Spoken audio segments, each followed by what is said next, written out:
Magandang gabi po muli mga kapatid. Ito po ang inyong lingkod, Bishop Ray Eramis ng Christian Cathedral Church. Tagapagtanggol at tagapagturo ng katotohanan, tagatuwid naman ng mga kamalian at mga kalikuan. Narito po tayo ngayong gabi upang ituwid ang ilang mga maling aral.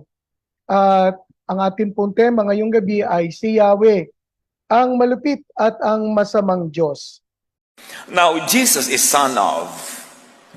sent by the Most High God and Father, called El Elyon, a name that does not sound familiar even to many Christians. Kasi natakpan ito ng napakaraming theologizing and napakaraming doktrina ng 2,000 years of religion at nabura sa gunita ng mga tao ang tunay na pangalan at Ama at Diyos ng Panginoong Hesus, the Most High God, El Elyon. Mabuti pa yung tinatawag na masasamang espiritu na tumitira doon sa mga tinatawag na possessed, paglapit sa kanila ni Jesus, kilala nila agad. Luke 1:32-33, He will be very great and He will be called the Son of the Most High. Ganon.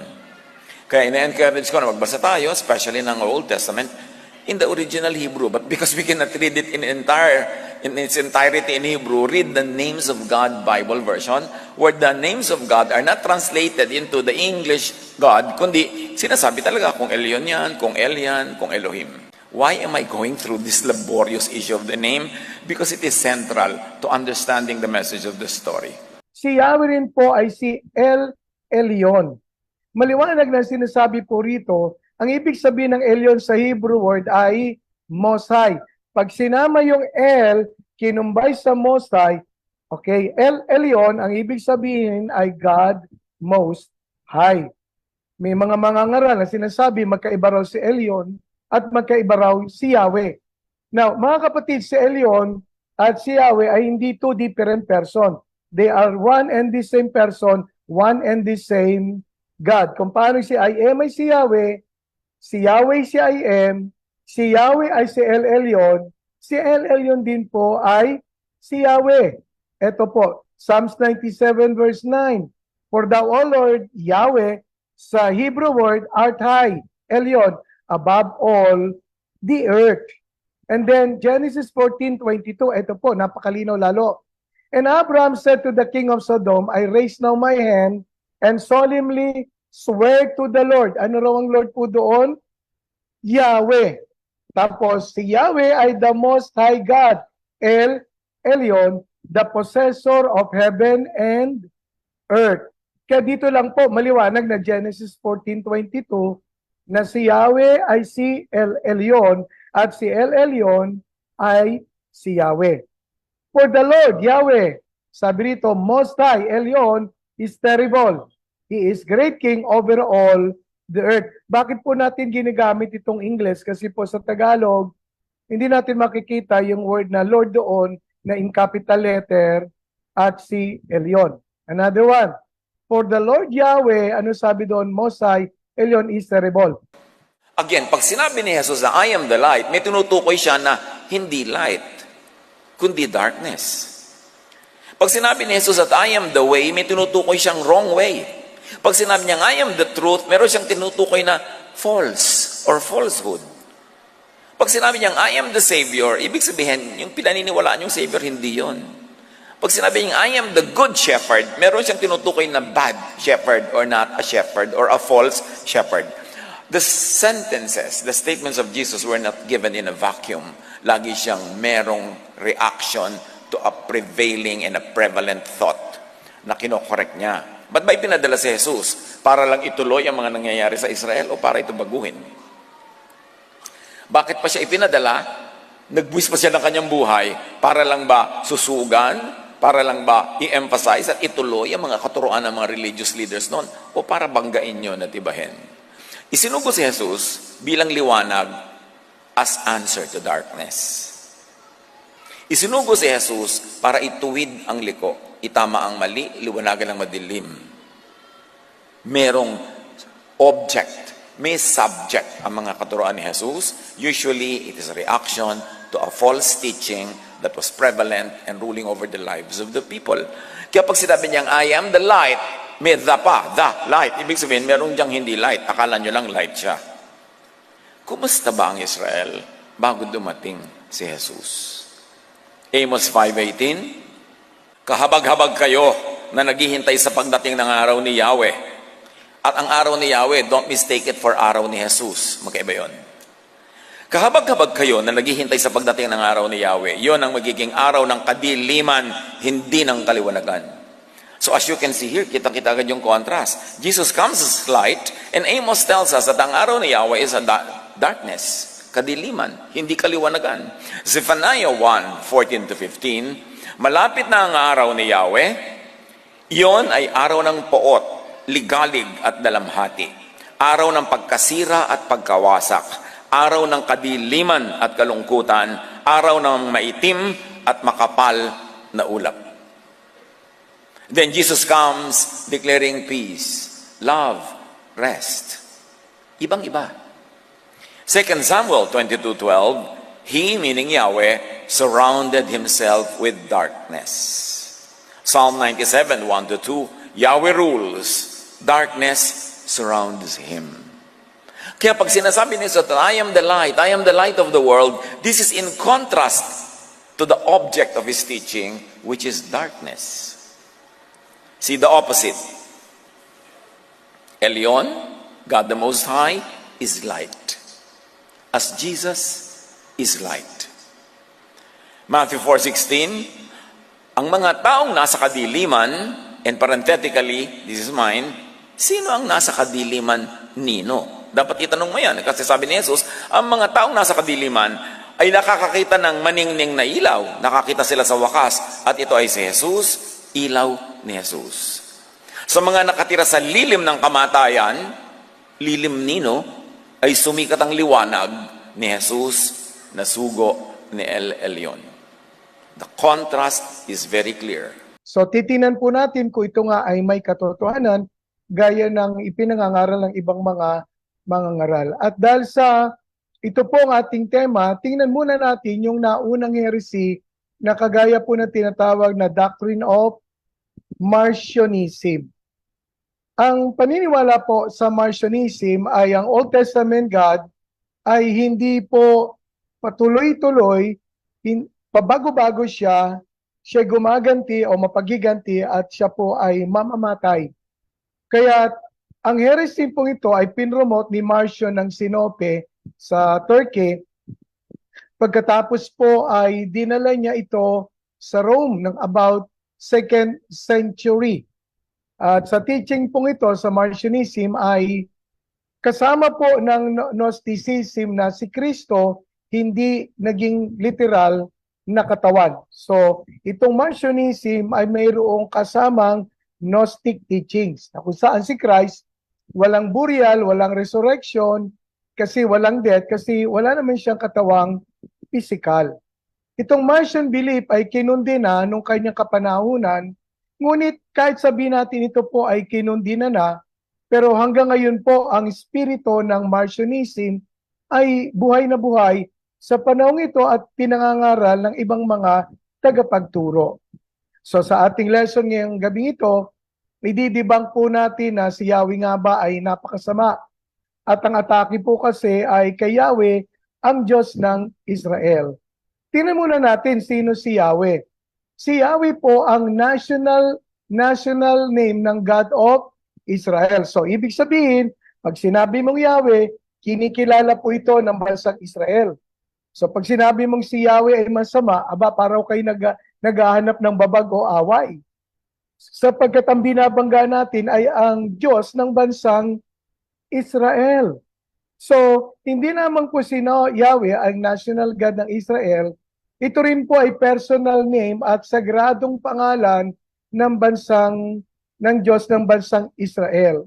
In fact, pag nakita nila yung pinag-usapan nating tetragrammaton na YHWH, pinapalitan po ito nila ng salitang Adonai na ang ibig sabihin ay Lord.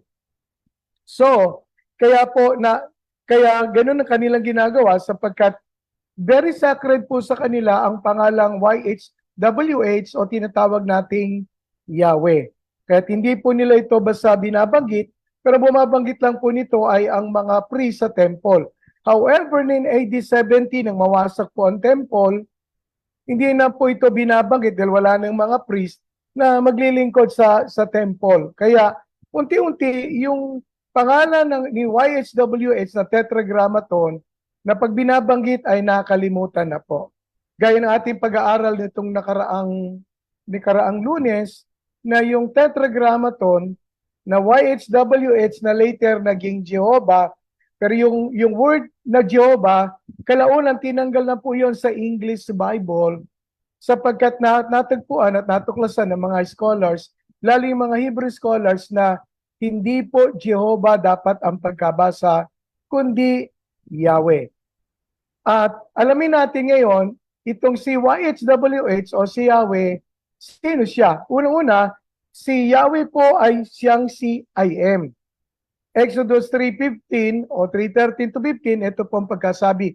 At sinabi ni Moises sa Diyos, narito, pagdating ko sa mga anak ni Israel, excuse me po, at sasabihin ko sa kanila, sinugo ako sa inyo ng Diyos ng inyong mga magulang, at sasabihin nila sa akin, ano ang kanyang pangalan?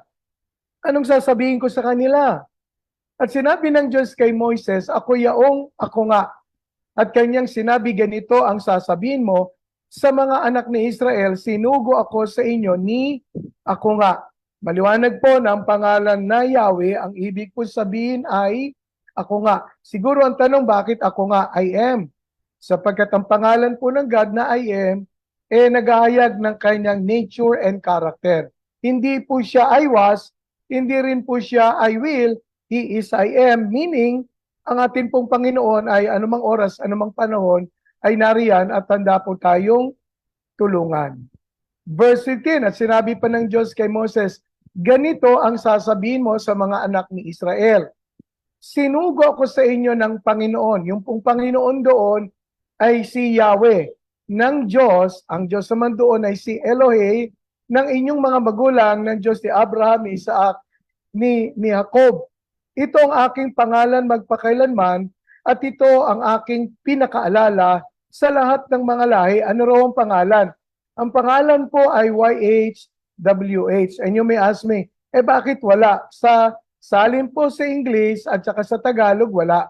Kaya ang makipagtugma po at makipag-usap ang Diyos kay Moses, ang pangalang ipinakilala ng Diyos kay Moses ay Yahweh o YHWH. At ito po ay makikita natin sa Hebrew Interlinear Bible na sinabi ng Diyos, sabi rito ay Yahweh Elohe, meaning Yahweh God. Ibig sabihin, sasabihin mo sa mga anak ni Israel, ang nakipagtagpo sa iyo ay si Yahweh na Diyos. At yun po ang pagkasalin sa English. Inilagay po natin itong Hebrew sapagkat kailangan makita po natin sa original Hebrew language ay nandun po yung pangalang Yahweh at saka po yung God na Elohe. Kaya po ang Yahweh at si I am ay iisa. One and the same God. Si Yahweh ay si I am ay si Yahweh. Kaya ito po ay kinlaim ng Panginoong Hesus, ako ay ako nga. Bakit hindi Yahweh? Tandaan po natin that the name YHWH or Yahweh is so sacred for the nation Israel. Pero gayon pa man, kahit po ang Panginoong Hesus ay ginamit yung salitang ako nga, pinagtangkaan din po siyang patayin ng mga Hudyo na kanyang kababayan. At ito po yung makikita natin sa Aklat ng Juan 8:56 hanggang 59. At nagalak ang inyong amang si Abraham, sabi ng Panginoong Hesus, na makita ang aking araw at nakita niya at natuwa. Sinabi nga sa kanya ng mga Hudyo, wala ka pang 50 taon at nakita mo si Abraham. Sinabi sa kanila ni Jesus, katotohanan sinasabi ko sa inyo, bago ipanganak si Abraham ay ako nga. Sa ganitong paraan, nakita po natin na ang Diyos na nakipag-usap kay Moises ay ang Panginoong Jesucristo na nakita niya sa burning bush. Sapagkat sabi ng Panginoon ay ako nga. At maring sabihin natin, bakit to? John 10:30, sabi ng Panginoon, ako at ang Ama ay iisa. Hindi po dalawa ang I am sa Bible. Iisa lamang po. Ang I am ay si Yahweh at si Yahweh ay I am. Kaya verse 59, anong ginawa ng mga Hudyo? Sila ngayon nagsidampot ng mga bato upang ihagi sa Kanya. Datapot nagtago si Jesus at lumabas sa templo. Pero sa John 10:30 to 33, nagkaroon na ng panibagong attempt na patayin ang Panginoong Hesus. Sa pagkiklaim niya na katapat niya, sa pagkiklaim niya siya ay Son of God, na ini-equate niya ang kanyang sarili bilang kapantay ng Diyos. Kaya maliwanag, sinasabi nga rito, kinlaim ni Jesus na siya ay si I am. John 10:30 to 33, ito sabi, ako at ang Ama ay iisa. Because I am is Yahweh, and Yahweh is I am, at si Jesus ay I am. Nagsidampot uli ng mga bato ang mga Hudyo upang siya ay batuhin. Sinagot sila ni Jesus, maraming mabubuting gawa na mula sa mga pinakita ko sa inyo. Alin sa mga gawang yaon ang ibinabato nyo sa akin? Sinagot siya ng mga Hudyo, hindi dahil sa mabubuting gawa o mabuting gawa ay binabato ka namin, kundi sa pumumusong at sapagkat ikaw, bagamat ikaw ay tao, ay nagpapakunwari kang Diyos. Kasi sabi, dumating si Jesus upang papagliwanagin ang kadiliman at ang mga nasa kadiliman ay mahahango sa dilim at hindi magagapi ng kadiliman ang liwanag ni Jesus. There is contention here. There is conflict. And we have to resolve it inside our minds para malaman natin kung saan tayo tatayo. John 8:12, Jesus spoke to the people once more and said, I am, not anyone else, not somebody else, I am the light of the world. If you follow me, not someone else, not darkness, you won't have to walk in darkness. Under whose darkness and dark shadow do they walk in? Because you will have the light that leads to life. If to life, then they are not in life. Simpleng-simpleng statement ito pero pag hinimay-himay mo, maraming ibinubunyag. 1 John 1:5, ang Diyos ay liwanag at walang anumang kadiliman sa Kanya. Remember, ang Diyos, ang tunay na Diyos ay liwanag, walang anumang kadiliman sa Kanya. Paano kung may kadiliman? Paano kung madilim? Di hindi Diyos. Hindi tunay na Diyos. Kasi ang tunay na Diyos ay liwanag at walang kadiliman sa Kanya. Ngayon, tingnan natin, ano ba yung maling pagkaunawa kay Yahweh? Ayon sa mga anti-Yahweh, sabi nila kasi si Yahweh, kaya ayaw nila kay Yahweh, masyado raw pinopromote ni Yahweh ang worship. Na laging gusto ni Yahweh, we know worship. So sa kanilang pananaw, ang Diyos ay egocentric. Si Yahweh, gusto lang niya, sarili niya, we know worship. Pero ano ba talaga ang dahilan bakit tayo pinagwo-worship ng God sa Kanya? Ito po, sapagkat ang worship ay dinisign ng God para sa ating benepisyo. The reason He commanded His people to worship Him so that the more we worship God, the more we are blessed. Exodus 23:25, ito po nakalagay doon, worship the Lord your God, and His blessing will be on your food and water, and I will take away sickness from among you. Sabi ng Panginoon, sambahin yung Panginoon, at ang pagpapala'y dadating saan? Sa inyong mga pagkain at sa inyong mga tubig. At iaalis ko, ito po sabi ng Diyos sa bansang Israel, ang mga karamdaman sa inyo. Kaya, for 40 years na kanila pong paglalakbay, wala sino man sa kanila ang nagutom. Walang isa man sa kanila ang nagkaroon ng karamdaman. Because they worship God, they worship Yahweh in the wilderness. Pangalawa, itong si Yahweh lagi lang mahilig sa offering. Gusto niya lagi masanghap masingot ang mabangong sapyo o forget the word, yung mabangong offering ng pinatay na hayop.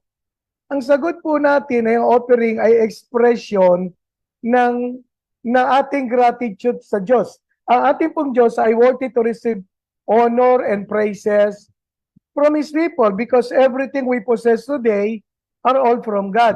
wala po tayong bagay na meron sa mundo ngayon. Lahat po ng meron tayo galing kay Lord. Ang meron lamang po tayo na iharap sa Diyos ay yung ating kaluluwa. Sabi nga ni Apostle Paul, hubad tayong dumating sa mundo, hubad din tayong uuwi sa mundo. Meaning, wala po talaga tayo. That's why God is worthy of our praises and of our offering. Ang offering, especially po yung sacrificial offering, is to always get connected to God. There are different kinds of offering in the book of Leviticus na dinisign ng Diyos sa bansang Israel. Halimbawa, pag ang isang tao naka-offense sa God, magbibigay siya ng sin offering so that he might be forgiven. Therefore, it is a necessity to God, not for His pleasure, but for our benefits, to give an offering. At napakamali na akusuhan natin ng Diyos na mahilig lamang siya sa offering. Yung offering na yon ay para po sa ating kabutihan. Sabi pa ng iba, itong si Yahweh o ang God in the Old Testament ay masyadong malupit pagdating sa pagpaparusa. No, so cruel. Sapagkat ang niyang mga kautusan ay napakahirap. Mga kapatid, gusto nating sagutin ito na sa mga antayan ni Yahweh, parang nalimutan nila yung two side of God. Alin yun? Yung justice. Ang two side of God is love and justice. So, what they only want is love. Kapag pinag-uusapan ang discipline, ang nasa isip po nila ay cruelty yon. Pero sa Hebrews chapter 12, makikita po natin ang pagpapala ng pagdidisiplina, hindi lamang po ng ating mga magulang, higit sa lahat, ang disiplina ng ating Diyos. Sapagkat ang isa po sa function ng tatay is to implement discipline to his children. Kaya sabi ng Hebreo 12:9 hanggang 11, sabi po rito ay, bukod dito, tayo na nagkaroon ng mga ama na ating laman upang tayo'y parusahan. Ang ginamit po kasi doon ay parusa. Pero actually, ang binabanggit po na discipline, at ginamit po yung lumang Tagalog ngayon, but actually, ang discipline po ay restoration. At sabi rito, at sila'y ating iginagalang. Hindi lalo tayong pasasakop sa Ama ng mga espiritu at tayo'y mabubuhay. If we submit to the Father of the Spirit, we will give and we will receive life. Verse 10, sapagkat katotohanan tayo'y pinarusahan nilang ilang araw ayon sa kanilang minagalig. Yung mga tatay daw po sa lupa. Ngunit siya ay sa kapakinabangan natin, yung ating Diyos sa langit, upang tayo makabahagi ng kanyang kabanalan. So we may share and have His holiness. Verse 11, lahat ng parusa sa ngayon ay tila man din hindi ikaliligaya, kundi ikalulungkot kasi wala naman talagang taong pag dinidisiplina o kinokorek, nasisiyan o naliligayahan. Gayunman, pagkatapos ng discipline, ay mamumunga ng bungang mapayapa ng katwiran sa mga nagsisipagsanay sa pamamagitan nito. Mga kapatid, kailangan ng discipline. Bakit? For righteousness, so that we might receive life and that we will become more holy and conform to the image and likeness of His Son, our Lord Jesus Christ. Ngayon, tingnan natin yung 8 issue na pinupuko laban kay Yahweh. Una, si Yahweh daw po ay sinungaling. Accusation nila, kasi sinabi kay Adan at kay Eva, mamamatay kayo pag kinain niyo yung bunga. Kinain ng mag-asawa yung bunga, kaya hindi sila namatay. So para sa kanila, nagsinungaling si Yahweh o ang ating Diyos. Pero basahin natin ang Genesis 3:1-5 para makita natin kung ano talaga ang nangyari. Ang ahas nga ay lalong tuso kaysa sa alinman sa mga hayop sa parang nanilika ng Panginoong Diyos at sinabi niya sa babae, tunay bang sinabi ng Diyos, huwag kayong kakain sa alinmang punong kahoy sa halamanan? At sinabi ng babae sa ahas, sa bunga ng mga punong kahoy sa halamanan ay makakakain kami. Datapat sa bunga ng punong kahoy na nasa gitna ng halamanan ay sinabi ng Diyos, huwag kayong kakain niyon. Ni huwag ninyong hihipuin, baka kayo'y mamatay. At sinabi ng ahas sa babae, tunay na hindi kayo mamamatay. Sapagkat talastas ng Diyos na sa araw na kayo kumain niyaon, ay madidilat nga ang inyong mga mata at kayo magiging parang Diyos, na nakakakilala ng mabuti at masama. Ito po yung inganya at panlilingnan ng dyablo kay Eva. Alam na natin ang story. Kinuha ni Eva ang bunga, kinain at pagkatapos binigyan niya ang kanyang asawa na kasama niya. Okay? Mukhang hindi naintindihan ng mag-asawa o ni Adan at ni Eva ang ibig sabihin ng kamatayan or death. May tatlong uri ng kamatayan. Una, ang kamatayang spiritual. Lahat ng taong sinisilang sa mundo ay spiritually dead. Walang kaugnayan sa Diyos. Pangalawa, physical death. Sapagkat later ay mamamatay din po tayo dahil tayo spiritually dead. Kaya nga si Adan, after ng 130 years ay namatay physical. At ang pangatlo, yung eternal. Yung mahiwalay ka sa piling ng Diyos magpakailanman. Si Adan at si Eva, they died right on the spot. But they died spiritually. And later, si Adam, after 930 years, ay namatay physically. The word death, ang ibig sabihin ng death ay separation, not only the cessation of life o pagkawala ng hininga o pagkawala ng buhay. Si Adam at si Eve ay nagbunga ng kamatayan, yung kanilang ginawang pagkain. At lahat ng human race ay mamamatay. Bakit? Sapagkat sila po ang pinagmulan ng kamatayan or separation between God and man. Romans chapter 5 verse 12. Kaya kung paano na sa pamamagitan ng isang tao ay pumasok ang kasalanan sa sanglibutan at ang kamatayan ay sa pamamagitan ng kasalanan at sa ganito'y ang kamatayan ay naranasan ng lahat ng mga tao sapagkat ang lahat ay nangagkasala.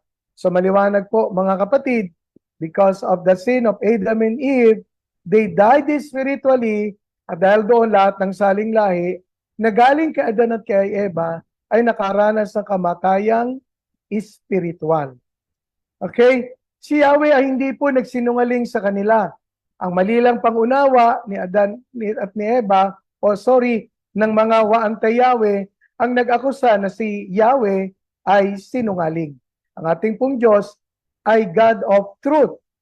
That's why Jesus said, I am the way, the truth, and the life. So, pangalawang akusasyon ay sa unang hari 22:23. Ngayon nga, inilagay ng Panginoon ang magdarayang spirito sa bibig ng lahat ng iyong mga propetang ito. At ang Panginoon ay nagsalita ng kasamaan tungkol sa iyo. Gusto nating i-correct na hindi po si Yahweh ang nagsinungaling, kundi yung spirit of lie na nabanggit ng una nating binasa na ang dahilan sapagkat ang bansang Israel pumupunta sa false prophet at inaalam kung ano ang sinasabi ng Diyos. Parang mali. Gusto mong malaman kung sino ang Diyos at ang mensahe ng Diyos, and then you go to the false prophet. Dapat pupunta tayo sa true prophet and true prophet of God.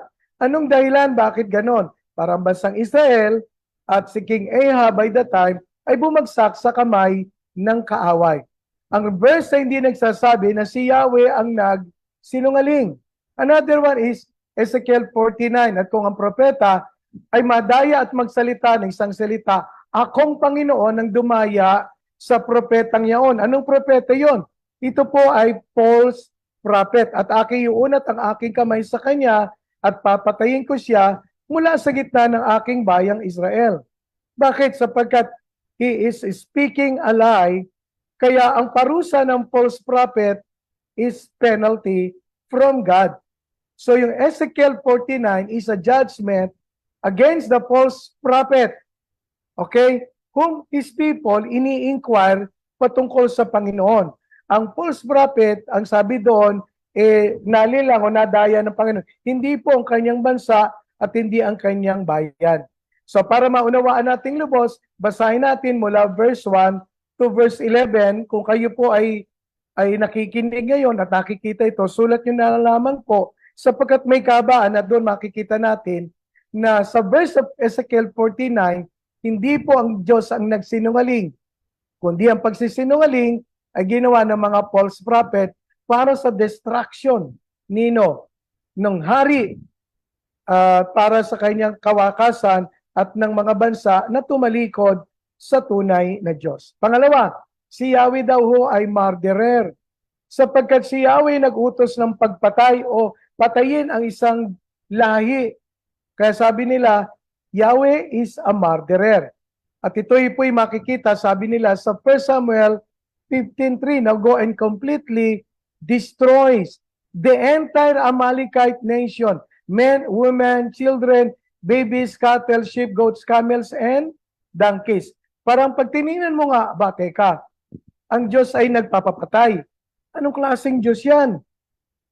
Diyos na uhaw sa dugo? Diyos na mamamatay? Pero tingnan nun natin, ano bang dahilan? Bakit sabi ng Diyos, patayin ang lahi ng mga Amalekita? Okay? Sapagkat, ito po yung correction. Dumating na ang judgment para sa mga Amalekites para magbayad sila sa kanilang mga kasalanan. Ano bang kasalanan ang nagawa ng mga Amalekita? Sa 1 Samuel 15:1-3, ganito po nakalagay. At sinabi ni Samuel kay Saul, sinugo ako ng Panginoon upang pahiran kita ng langis na maging hari ka sa bayan, sa Israel. Ngayon ngay dinggin mo ang tinig ng mga salita ng Panginoon. Ganito ang sabi ng Panginoon ng mga hukbo.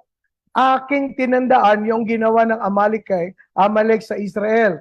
Kung paanong siya humadlang sa kanya, sa daanang siya umahon mula sa Ehipto. Ngayon umahon ka at saktan mo ang Amalek, ang mga Amalek, at yung lubos na lipulin ang buong nilang tinatangkilik. At huwag kang manghinayang na sa kanila, kundi patayin mo ang lalaki at babae, sanggol at sumususo, baka at tupa, kamelyo at asno. Mga kapatid, including the animals, pati mga sanggol, ay ipinalilipol. Bakit? Sapagkat sila po ay judgment na ito ng God para sa mga Amalekite. Hindi dahil sa sinabi ng Panginoon na lipulin ang isang grupo ng mga tao ay murderer na po ang ating God. No. When God gave a command, He is only implementing judgment. Okay, bakit po? Kasi ang mga Amalekites ay unang dumigma sa bansang Israel pagkagaling po nila sa Egypt. Hindi pa po sila sanay sa digmaan ng mga time na yon. At ang ginawa ni Moses, tinipon ang mga kalalakihan at through the leadership ni Joshua, ay nakipagdigma po sila sa mga Amalekites. Nasa mind and heart ng mga Amalekites to destroy them. Kaya makikita po natin sa Bible, lahat ng mga lahi na gustong destroy ang bansa niya ay nakakaranas ng destruction. Halimbawa, yung mga Egyptians at saka mga Amorites, sabi ng Panginoon kay Abraham, at sinabi ng Diyos kay Abraham, tunay na pakatalastasin mo na yung bini ay magiging taga-ibang bansa o taga-ibang bayan sa lupaing hindi nila kanila.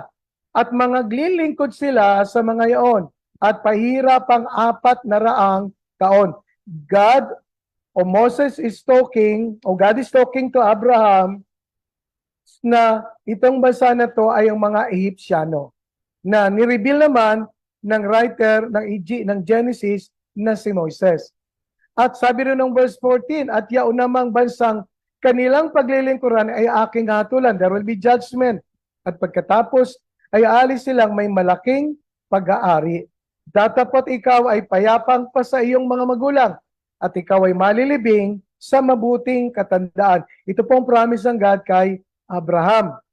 And then verse 16, at sa ika-4 na salinlahi ng iyong bini ay magsisibalik rito saan? Sa Canaan, sa Promised Land, sapagkat hindi pa nalulubos ang katampalasanan ng mga Amoreyo.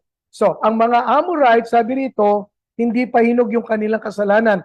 God gave them the time to repent. However, pagbalik po nila sa Canaan, that the time of judgment that God will implement to the Amorites people.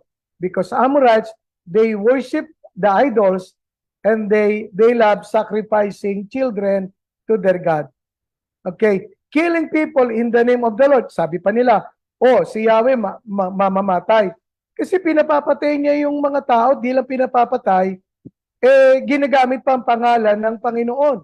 Kagaya po nang nangyari sa time ni Prophet Elisha. Sa 2 Kings 2:24, at sabi rito, at siya'y lumikon sa likuran niya at nangakita niya at sinumpa niya sila sa pangalan ng Panginoon. It is Prophet Elisha referring to the 42 youth na ang sabi doon ay kalbo-kalbo na wala silang respeto. Imagine 42 youth nagkaisa na i-curse itong si at pintasan at walang respetong binigay kay Prophet Elisha.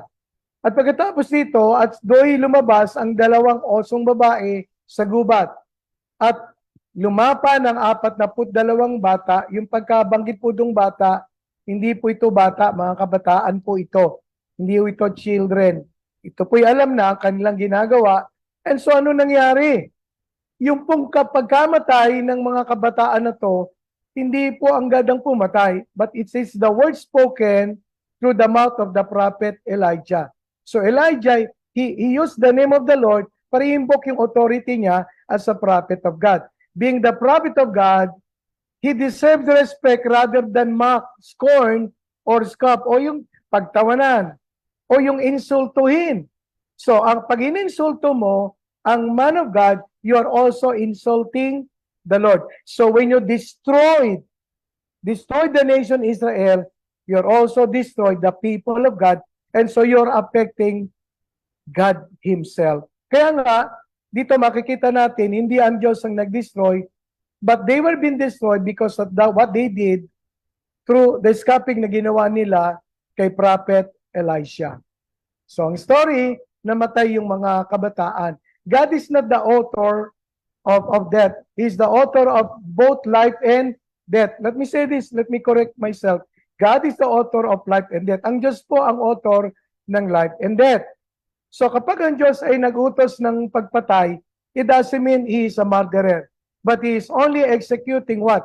Judgment and justice. Sa mga masunurin, ang pag-ibig ng Diyos. Sa mga masayawi o masawayin, ang judgment at ang justice ng God. Pero bago po yun na-execute ng God, nagbibigay muna siya ng time.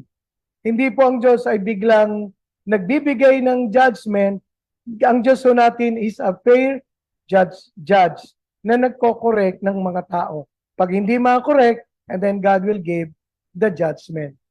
Another one, si Yahweh daw po ay cheater, manlilinlang o mandaraya, sapagkat itong ginamit nila, yung Jeremiah 4:10, sabi daw ng Word of God, ay dinaya sila ng Diyos. Dinaya niyang Jerusalem at ang mga tao. At ang sabi nito, na magkagayoy sinabi ko, akong Panginoong Diyos, tunay ino yung dinayang luba, ang bayang ito at ang Jerusalem. Na iyong sinabi, it was Prophet Jeremiah speaking, na sabi niya, dinaya niya, okay, dinaya ng Diyos ang Jerusalem.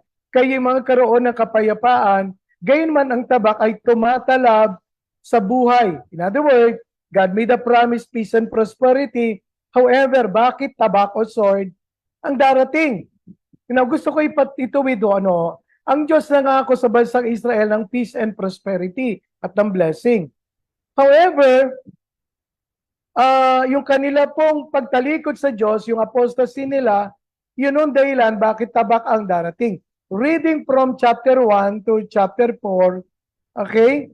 Okay, wala akong nakita at nabasa na ang Diyos nangako ng peace and blessings.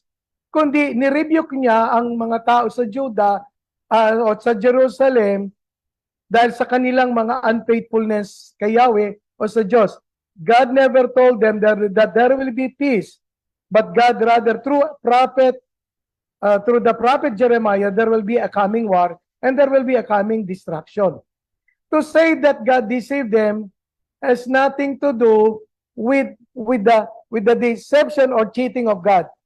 Yung deception, lalo na sa Jeremiah 27 at doon sa binasa natin kanina, ay hindi po ito deception na nilinlang sila ng Diyos. Ito po'y may kinalaman sa calling ni Prophet Jeremiah. Okay, basahin natin Jeremiah 27.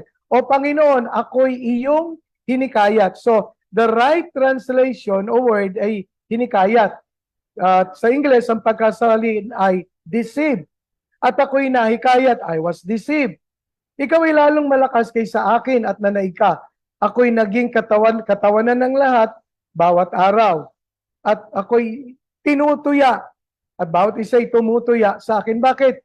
Kasi ang alam ng bansang Israel, sa lugar na yon ay peace and blessing. Pero nung siya nag-prophesy, ang prophecy niya, there will be a coming war. And that will be the time na paparating na si King Nebuchadnezzar ng Babylonia. Kaya sabi niya, Lord, akala ko ako ay mangangaral ng peace and blessing. However, ako naman ay nangaral, pero sabi niya, I was so deceived. At ang pinanggit doon, persuaded, ako'y nahikayat. Kaya yung pagkakadaya po doon has nothing to do with God deceiving them. But it is the persuasion of God to the prophet Jeremiah to become his mouthpiece or to become his prophet. Kaya hindi po ang Diyos kailanman mandaraya ng sinuman. Because he was preaching calamity. At makikita po natin yan sa verse 7, si Jeremiah ay naging katatawanan sa maraming mga tao. Okay? Therefore, deception is not about peace and prosperity for Jerusalem, but about his calling as a prophet and declaring the coming calamity in the hand of the coming enemies. At mababasa po natin yan sa verse 8. Okay, pang-apat.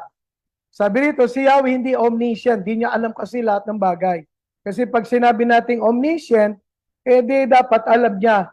Kasi hindi alam ng Diyos ang maraming mga bagay. Kaya gaya ng pagkalikha niya sa sangkatauhan. Sapagkat sa Genesis 6:6-7, ang Diyos ay nagsisi, ang Panginoon ay nagsisi na kanyang nilalang, ang tao sa lupa at nalumbay ang kaniyang puso. At sinabi ng Panginoon, lilipulin ko ang tao na aking nilalang sa ibabaw ng lupa, ang tao ay gayon din at ang hayop at ang mga umuusad at ang mga ibon sa impapawid, sapagkat pinagsisisinan ko na aking nilalang sila. Pero alam naman natin na nakaligtas po dyan si Noah at ang kanyang pamilya at ang mga ilang mga hayop na nakapasok sa arko. So sabi nila sa mga anti-Yahweh, oy, si Yahweh hindi alam na magkakasalan sa katauhan, kaya hindi siya omniscient. Gusto natin i-correct na hindi como ang Diyos ay nagsabi doon na nagsisi ay hindi siya omniscient. Kundi rather ang Diyos ay sabi natin, hindi omniscient but rather the nature of God, He grieves on sin of man. So sin grieves the Lord. Yun po yung sinasabi doon na ang Diyos ay nagsisi. Hindi po siya nagsisi dahil hindi niya alam na magkakasala pala ang tao, but rather He revealed and He showed that He grieves against sin na nakomit ng tao. So sa Exodus 32:14, si Yahweh po ay sabi rito ay nagsisi rin sa kanyang naisip sa kanyang bansa. Exodus 32:14, ito po kasi kanilang isang akusasyon ng mga anti-Yahweh. At pinagsisihan ng Panginoon na kasamaan na kanyang sinabing kanyang gagawin sa kanyang bayan. Ito po kasi ay sabi ng God kay Moses, tumabi ka at lilipulin ko ang aking bayan. And sabi ni Moses, Lord, malalaman ng lahat ng mga tao na hindi mo sila kayang dalhin sa promised land, kaya sila'y nilipol mo sa ilang. Now, the verse doesn't say that God did something wrong, but simply means God, okay, turning aside from his proposed direction o yung kanyang layunin. Ano ba layunin niya? To destroy them. So, yung pagsasabi doon, it doesn't mean ang Diyos, hindi niya alam ng bansang Israel ay magkakasala. Tandaan natin, may free will. At ang bansang Israel, yung ilan doon po ginamit ang free will to go against God. Okay? Exodus 32:7-13. At sinalita ng Panginoon kay Moises, yumaon ka, bumaba ka, sapagkat ang iyong bayan ay iyong sinampa mula sa lupain ng Ehipto ay nangagsisama. Sila'y humiwalay na madali sa daan na aking iniutos sa kanila. Sila'y gumawa ng isang guyang binubo at kanilang sinamba at kanilang hinahinahinan. At kanilang sinabi, ang mga ito'y naging mga Diyos o Israel na nagsampa sa iyo mula sa lupain ng Ehipto. Sapagkat ang ginawa ng bansang Israel, umakyat lang si Moses para makipag-ugnay sa Diyos sa bundok. Habang nasa baba ng bundok, gumawa na sila ng kanilang sariling Diyos, yung guyang gawa sa ginto, na laban naman sa ipinag-utos ng unang utos ng ating Diyos. At sinabi ng Panginoon kay Moses, aking nakita ang bayang ito at narito, isang bayang may matigas na ulo. Ngayon hayaan mo nga ako upang ang pag-iinit ay mag-alab laban sa kanila. Okay? Ang aking pag-iinit maging laban sa kanila. At upang aking lipunin sila. At kay aking gagawing dakilang bansa. At dumalangin si Moses sa Panginoon niyang Diyos. At sinabi, Panginoon, bakit ang iyong pag-iinit ay ipinag-aalab mo laban sa iyong bayan na iyong inilabas sa lupain ng Ehipto sa pamamagitan ng dakilang kapangyarihan at ng mga makapangyarihang kamay. Verse 12, bakit sasalitay ng mga Ehipsyo na sasabihin dahil sa kasamaan, inilabas sila upang patayin sila sa mga bundok at upang lipunin sila sa balat ng lupa. Iurong mo ang iyong mabangis na pag-iinit at pagsisihan mo ang kasamaang ito laban sa iyong bayan.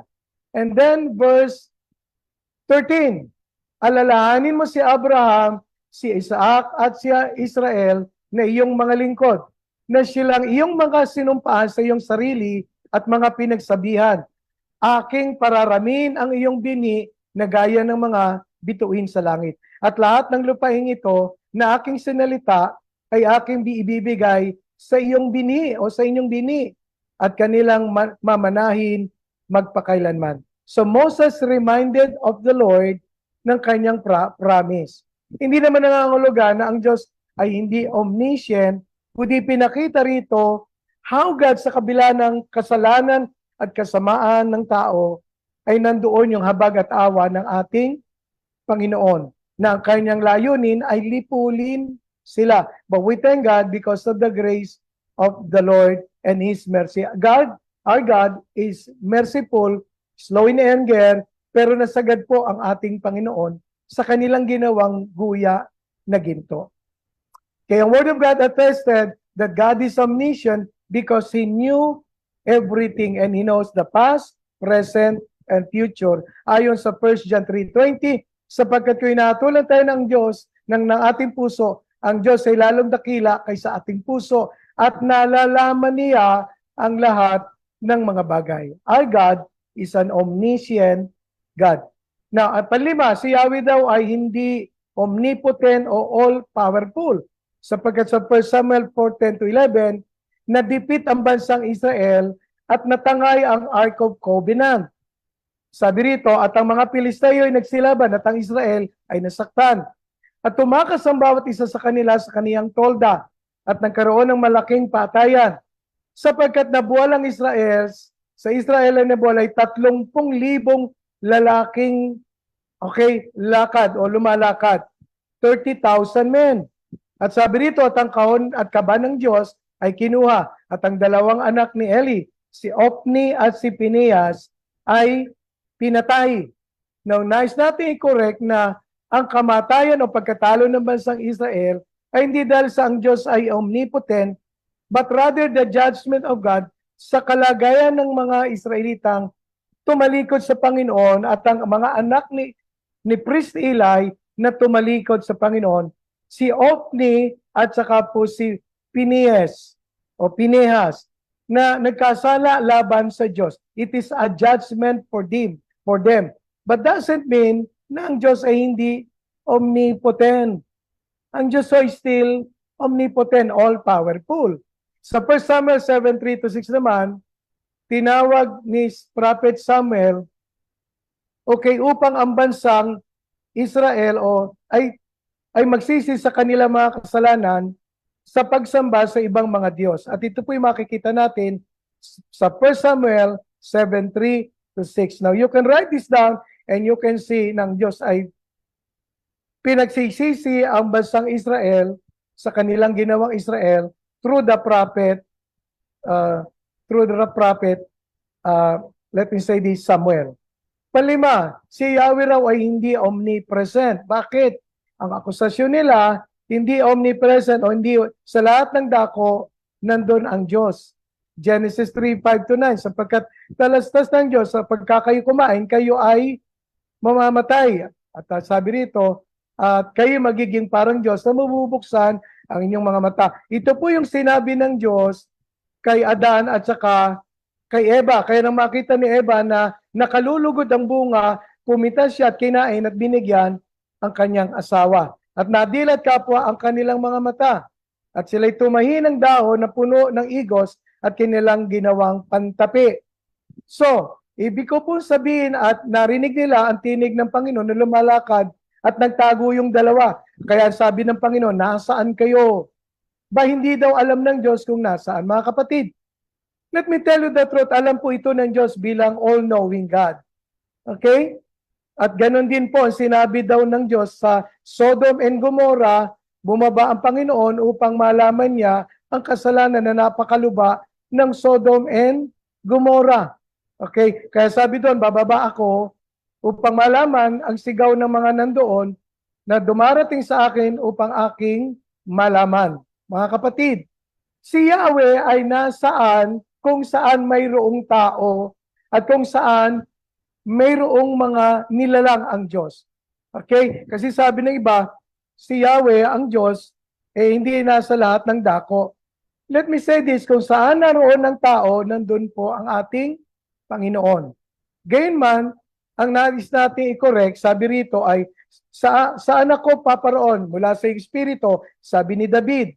O saan ako tatakas mula sa iyong harapan, kung sumampa ako sa langit, nandyan ka. Kung gawin kong aking higaan sa Seol, narito ikaw ay nandoon. O kung kunin ang mga pakpak ng umaga at tumahan sa mga pinakadulong ng bahagi ng dagat, doon may papatnubayan ako ng iyong kamay at ang iyong kanang kamay ay hahawak sa akin. 11. Kung aking sabihin tunay na tatakpan ako ng kadiliman at ang liwanag sa palibot ko ay magiging gabi at ang kadiliman man ay hindi nakukubli sa iyo, kundi ang gabi sumisilang na parang araw at ang kadiliman at kaliwanagan ay magkaparehas sa iyo. Kaya sabi doon, God is in everywhere where man is, particularly sa buhay na binanggit dito kay David. God knows the past, the present, and the future. Na yung sinabi niyang malaman ko, yung sa bansang Sodom and Gomorrah, sa lugar ng Sodom and Gomorrah, that refers to the perfect justice of God.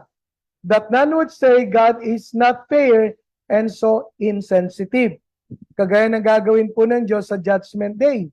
Ibubukas ang mga libro at hanapin doon ang pangalan ng mga tao. Ibubukas din po yung gawa ng mga ginawa ng mga tao, hindi lamang po yung libro ng listahan ng pangalan ng tao, kundi yung listahan ng ginawa ng mga tao so that God can give a fair judgment. Regarding Adam and Eve, alam po ito ng Diyos. But He wants them to know, ano ba effect pag binayolate yung command ng Panginoon ng eating of the forbidden fruit. And then si Yahweh daw po ay may paborito.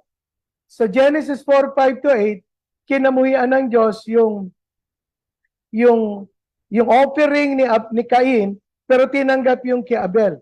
Gusto nating alamin na totoo nga na si Cain ay nag-offer sa Diyos. However, yung kanyang offering rejected by God. Bakit? Sapagkat sabi po dito sa Genesis 4:5-8, yung kay Cain hindi po nilingap. Ang tinilingap yung handog ni Abel. Pero yung kay Cain ay hindi po tinanggap ng God dahil dito namanglaw ang muka ni Cain. At ito ang naging dahilan bakit pinatay ni Cain si Abel. At nagtindig si Cain, dinala yung kanyang kapatid sa parang at kanyang pinatay. Bakit pinatay ni Cain si Abel? Sapagkat masama po ang puso ni Abel. So, dito nakita natin ang kasamaan ng puso ni Cain. Ang dahilan bakit niya pinatay si Abel, because his heart is so wicked, na pinaliwanag sa 1 John 3:12. Sabi rito, hindi gaya ni Cain na siya'y sama-sama at pinatay ang kanyang kapatid. At bakit? At bakit niya pinatay? Sapagkat ang kanyang mga gawa ay masasama at ang mga gawa ng kanyang kapatid ay matuwid. Dito natin nakita, the heart of Cain was wicked. That's why he killed Abel. Okay, hindi dahil sa hindi alam po ng Diyos at ang Diyos ang author ng murdering, but because it's about the wickedness of the heart of Cain. So, At ang isa pa ay ang sa Malakay chapter 1 verse 1 to 3. May paborito raw ang Diyos sapagkat si Yahweh ay pinepavoran yung mga masasamang tao. Okay? At ang hula ng salita ng Panginoon sa Israel sa pamamagitan ni Malakias. Bakit? Inibig ko kayo, sabi ng Panginoon, gayon may inyong sinasabi na sa ano mo kami inibig. Hindi baga si Esau ay kapatid ni Jacob, sabi ng Panginoon. Gayon may inibig ko si Jacob. Ano nangyari kay Esau? Ngunit si Esau ay aking kinaputan.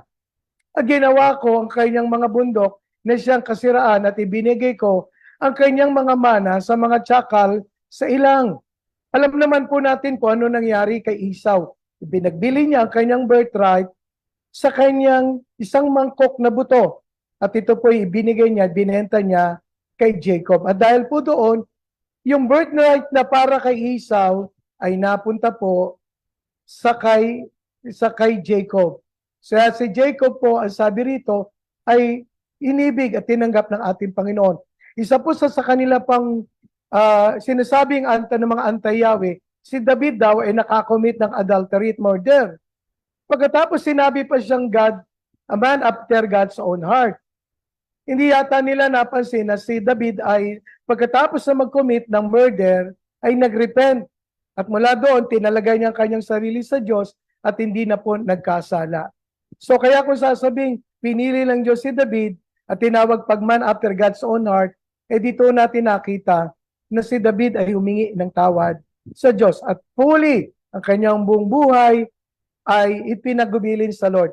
At marami po sa mga Book of Psalms, sa Book of Psalms na mga nakasulat po doon, ay mga sinulat po ni David as a man after God's own heart, a man who worship God. So, mula po noon si David ay naging lingkod na ng Diyos. Finally, si Yahweh daw po ay magnanakaw.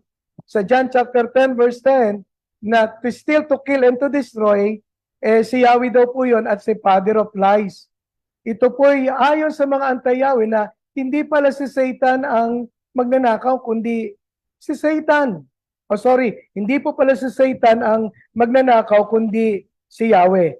Sa John chapter 10 verse 10, maliliwanag po ganito. Hindi po marito magnanakaw, referring to Satan, kundi upang magnawat, pumatay at pumuksa. Ako'y naparito upang sila magkaroon ng buhay at magkaroon ng kasaganaan nito. Now, who is the one talking na pumarito para bigyan ng kasaganaan ng buhay? It was Jesus who said He is the I am. Kaya kung aakasuhan mo si Yahweh, who is the God of the Old Testament, siyang magnanakaw, siyang pumapatay, siyang naninira ng buhay, ay isa pong kasinungalingan. Sapagkat si Yahweh ay si I am at si Yahweh at si I am is referring at inangkin po ng ating Panginoong Jesucristo. At maliwanag na sinasabi ng talata, hindi po si Yahweh ang magnanakaw, ang maninila at ang maninira, kundi po ang dyablo. Ito po, pinaka-warning bago po tayo magwakas. Sa 1 Timothy 4:1, ngunit hayag na sinasabi ng Espiritu na sa huling panahon ng iba'y magsisitalikod sa pananampalataya at mga kikinig sa Espiritu, mga paghikayat at mga aral ng mga demonyo. Matthew 24:24, sapagkat may magsisilitaw na mga bulaang Kristo at mga bulaang tagapangaral na magpapakita ng mga dakilang tanda at mga kababalagan. Ano pat ililigaw ang marami, pati na kung maaari ang mga hinirang. Bilang pagwakas, to say that Yahweh is not caring, it's not true. He is not loving, it's not true. Because He is the one who sent Jesus, ayon sa Genesis 3:14 and 15, and at the same time, si Yahweh ay si I am, ay siya po si Jesus. Ang God the Father sent His Son, Jesus Christ, na nagkatawang tao para ipakita ang kanyang pag-ibig sa lahat po ng sangkatauhan. So to say that Yahweh is the evil one and the cruel one, it's not true. Because Yahweh is the loving and the caring God. Pagpalain po tayo ng ating Panginoon, bagamat medyo nahaba po ang ating aralin, naway nakatulong po ito sa lahat sa atin para hindi natin akusahan na si Yahweh ay isang masamang Diyos sa lumang tipan. Yun po bang lumalabas na controversial teaching ngayon about kay Yahweh ay maituturing na Marcionism bagamat naniniwala sila na si Kristo ay nagkatawang tao? Kalahati kasi doon ay truth, yung kay Marcionism, Bro Rasha, ay si si Christ ay hindi tunay na nagkatawang tao. So may pagka-gnostiko itong kay Marcion. Pero yung turo na ang God of the Old Testament ay hindi God ng New Testament, na ang masama ay ang God of the Old Testament at mabuti yung God New Testament, eh ito sa aral na tinatawag nating Marcionism. Okay? Meron akong nabasa na sabi nila ito daw ay Neo-Marcionism o bagong Marcionism. Kasi nga, kalahati yung tama at kalahati yung mali. Ako, kung tatanungin mo ako, siguro kung dahil sa hindi naman fully ito na Marcionism, pwede rin nating sabing New Marcionism or Marcionism. O kaya mas maganda, ikabit yung pangalan nung nagtuturo nito. So, yung pangalan nung nagtuturo, para ma-identify na ito yung bagong aral na lumalabas ngayon, na heretiko na di na tinatanggap during the 100 or the first century.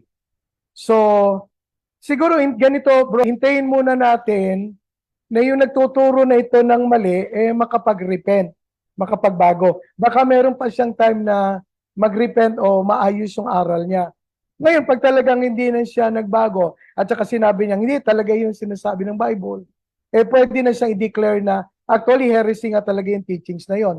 So, pwede na natin sabihin ito ay Marcionism or Neo-Marcionism, o kaya ay pwede rin naman natin sabihin yung pangalan na nagturo nito, ikabit doon. Okay? Kagaya ng Arius, Arianism. Okay? Sabellius, Sabellianism. So kung sino nangangaral ito later, pag talagang isasabihin niya, hindi, ito talagang tinuturo ng Bible, and this is heresy, pwede na ikabit yung kanyang pangalan doon. For the meantime, ipanalangin natin na yung mali niyang aral na yon, malaman niyang mali at makapag-repent siya. Okay, may question dito bro. Galing kang Warli Spirito ng Islam. Sabi niya, tama po ba na ang Diyos ay nag-utos na manghalay ng asawa ng iba? Hindi na lang patayin ang mga kalaban? Sa Isaiah 13:16, sabi dito, ang kanilang mga sanggol ay pagluray-lurayin sa harap ng kanilang mga mata. Ang kanilang mga bahay ay sasamsaman at ang kanilang mga asawa ay gagahasain. Okay, titingnan natin yung Isaiah. Kailan man kasi wala akong nakita na ang Diyos 13:16. at sa Isaiah 13:16. Pag tiningnan kasi natin sa context yan, kagaya ng ating binabanggit kanina, na tingnan natin yung buong konteksto para makita natin ang buong katotohanan ng sinasabi. Okay? Okay? Isaiah 13:16. Their children also be dashed to pieces before their house. Their houses shall be spoiled and their wives ravished. So, sabi rito, and I will stir the Medes against them. So, hindi actually, sa aking pagkaunawa, sabi rito, hindi ang Israel ang inutusang gawin yon, kundi itong gagawin ng kalaban ng bansang Israel na gagawin sa kanila. Mga bata at pati ang kanilang mga asawa, iyon nga, verse 17, sapagkat I will stir the Medes. Ito yung bansa na sasakop sa kanila. Okay? Wala ko kasing nakita na ang Diyos nag-utos na pagsamantalahan. Nag-utos siya sa Amalekites, saka sa Amorites, but never itong sa Isaiah na to, hindi ito sa bansang Israel, kundi ito ay sa gagawin ng mga taga-Mede na aatake sa bansang Israel. Paano po yung inutos na patayin ni Abraham si Isaac? Paano po yun? Nakita natin na pinigil naman ng Panginoon si Abraham na patayin si Isaac. Kasi ito yung test ng kanyang faith, yung pinakauling pagtetesting ng pananampalataya ni Abraham kung willing siyang i-offer yung kanyang anak. Kasi noong mga time na yon, sa time ni Abraham, ang pag-offer ng sanggol o ng anak, normal lang. Kaya sinabi ito ni Yahweh to test his faith. At dito natin nakita na nung sasaksakin na ni Abraham si Isaac, tinigil siya ng Panginoon. At mula doon sa likuran niya, nakahuli ng hayop na ilalagay yung tawag natin dito parang usa na ihahandog sa Panginoon. Kaya hindi na ihandog si Jesus. Si Jesus kasi ay type na, o si Isaac ay type na darating na tagapagligtas, kagaya ni Jesus na ihahandog yung kanyang buhay. Laban kay Yahweh ang maghandog at patayin yung sanggol. Kaya nga ang mga Amalekites, ang mga Amorites, isa sa kanilang pagsamba, inihandog yung kanilang mga anak, pinapatay at ino-offer. Laban ito kay Yahweh. Kaya hindi ito inalaw ni Lord. It's just a testing of faith ni Abraham kung talagang siya ay susunod at nananampalataya kay Yahweh. And Abraham, he believes na kahit patayin man niya si Isaac, muling bubuhayin ng Diyos itong si Isaac. Kaya wala siyang pag-aatubili na igawad yung kanyang kamay sa kanyang anak na si Isaac. But God is not only a good God, God is a provider. Kaya mula doon sa bundok na yon, tinawag na ang God ay Yahweh Jireh o Jehovah Jireh, the God that provides. It's just a testing of faith. Ibig po bang sabihin yung mga tagapagturo na ito na si Yahweh ay cruel, ay nakakumit ng blasphemy sa Diyos? Well, nakakumit talaga sila kasi ang God ay good, loving, caring, and merciful. At tapos sasabihin mo, napakasama ni Yahweh. Unang-unang kinakalaban mo dyan ay ang Diyos ng Israel. You go against Israel. Pangalawa, binabrand mo yung ating Panginoong Diyos na si Yahweh ay si I am ay si Yahweh. Kaugnay nun, pati yung Panginoong Hesus na Dawit. Kasi ang Panginoong Hesus sabi niya, ako at ang Ama Isa at ako si I am. Kaya nakakomit sila ng blasphemy laban doon sa Diyos ng Israel. However, may time naman si Lord na sila ay magbago. Kasi yung talagang pag na-blaspheme mo na walang forgiveness ay yung sa Holy Spirit. Yung makablaspheme ka sa Father and sa Son, sabi ng Panginoong Hesus, may forgiveness. Pero yung sa Holy Spirit, wala na. Bakit? Dahil ang Holy Spirit ay convictor ng sin. Pagka ang Holy Spirit pa na siya nagko-convict sa'yo, ay na-blaspheme mo pa, wala nang magko-convict sa'yo, talagang wala nang forgiveness. Kaya kung ang tanong nila nakakommit ng heresy, it's an heretic teaching na in the first century, kinindena na yan na it's a heresy na itinuro ni Marcion.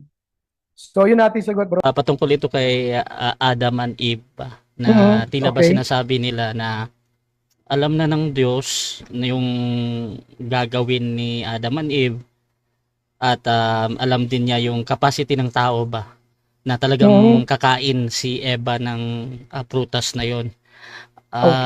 Kung hindi daw cruel ang Diyos, bakit pa daw nilagay niya yung puno? Bakit daw hindi na lang niya tinago?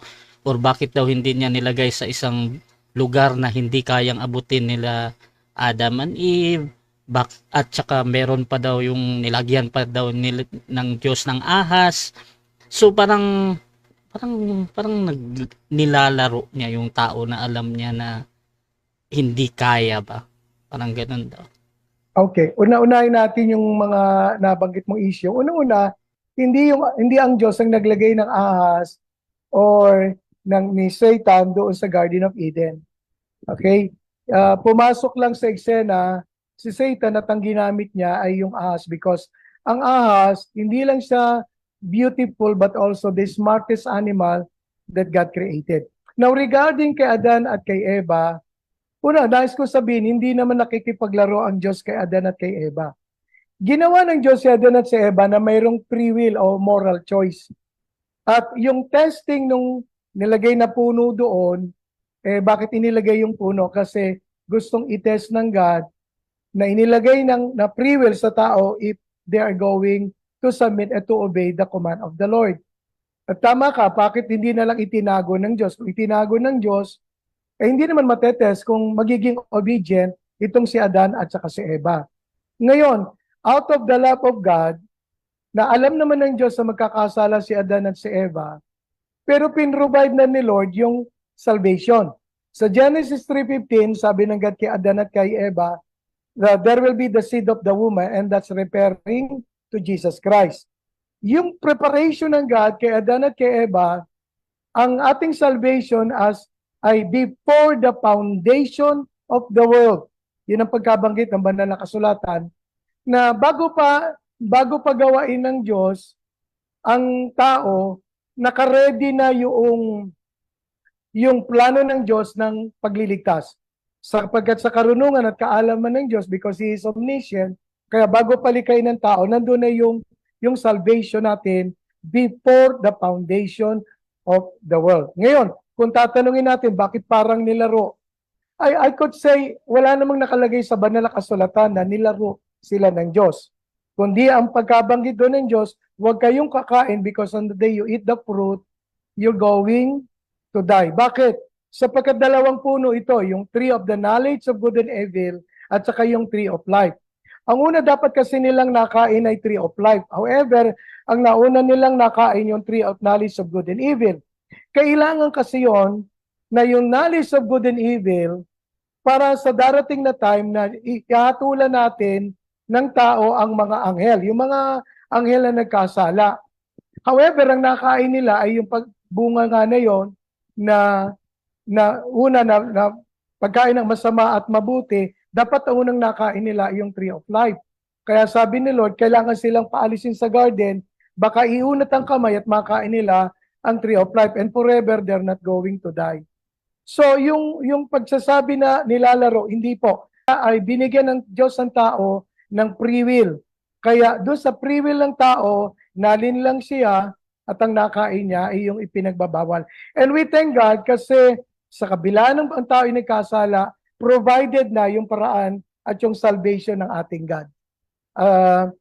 Doon natin nakita na kahit nagkasala at nagkamali ang tao, siya pa rin ay mabuting Diyos.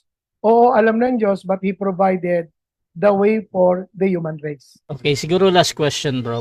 Patungkol sa divine election, bro ba? Okay. For example, sa Ephesians 1:4-5, parang tila ba ano ba, parang ang malas ng hindi napipili ng Diyos, parang ganoon. Okay. Kasi sinasabi doon na na-choose na daw. I don't know kung anong stand mo dito sa election ba, pero parang parang na ano na ba, parang napili na, so ikaw parang ano ka, parang kawawa ka kasi hindi ka napili. So parang cruel ang Diyos, parang ganun. Oo, tama. Naniniwala tayo sa predestination o yung election. However, yung election ng God na yon nakabase doon sa pagpili mo sa Kanya. In the foreknowledge of God, alam na ng Diyos kung tatanggap ka o hindi. So that's why you are selected and elected by God. Hindi dahil sa gusto lang ng Diyos ikay maligtas. No. Yung basis o premise ng election ng God sa iyo ay sapagkat pinili mo siya. So hindi nawawala doon yung free will natin na dahil sa pinili mo ang Diyos, inelect ka. Mali yung sinabi na pinili ka ng Diyos sa ayaw at sa gusto mo kasi pinili ka ng Diyos kaya you have no choice. No, we have choice. Kagaya nung nangyari kay Adan at kay Eva, nag-operate yung kanilang free will. Kaya nagkasala sila sa Diyos. Sa election, naniniwala po tayo dyan. Kaya lang, ang premise ng election ay hindi dahil sa ito gusto ng Diyos. Ayaw ng Diyos itong maligtas, ito gusto ng Diyos. Kaya nga, magiging unfair ang Diyos doon. Sapagkat ang ililigtas lang niya, yung gusto niya. Yung tao naman, gustong maligtas. Okay? Kaya merong sinabi dito sa banal na kasulatan, sa 1 Timothy na ang gusto ng Diyos, ang lahat ay maligtas. Kaya, yung pagpili, naniniwala tayo dyan. Pero ang pinili niya, yung mga taong pumili naman sa Diyos. Sapagkat ayon ng Diyos, ang lahat ay mapahamak. Walang kwenta yun, John 3:16. For God so loved the world that He gave His Son to the whole world so that who may believe. So yun yung pinakasusi ng ating eleksyon.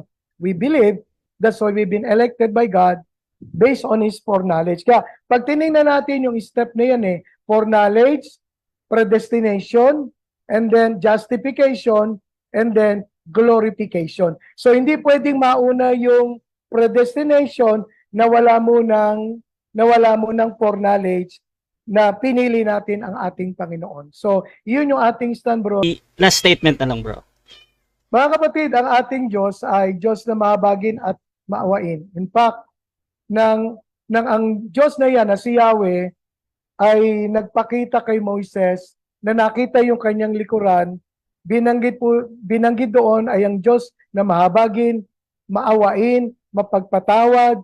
Habang binabanggit po doon na ang pangalan na Yahweh Elohim, ay yun po yung Diyos na dumaan sa harapan ni Moises nang nakita lang niya ay ang likod. Kaya kung sasabihin natin na si Yahweh ay masama o cruel na God, wala po itong katotohanan. Sapagkat napatunayan po natin, our God is loving, caring. But at the same time, huwag natin kalimutan, ang God naman ay a just God. Kaya nangangailangan ito ng justice. Huwag po tayong mag-stay sa love lang, tingnan din natin ang God of justice. That's why keep walking and keep following our God who is a merciful, loving, and holy God.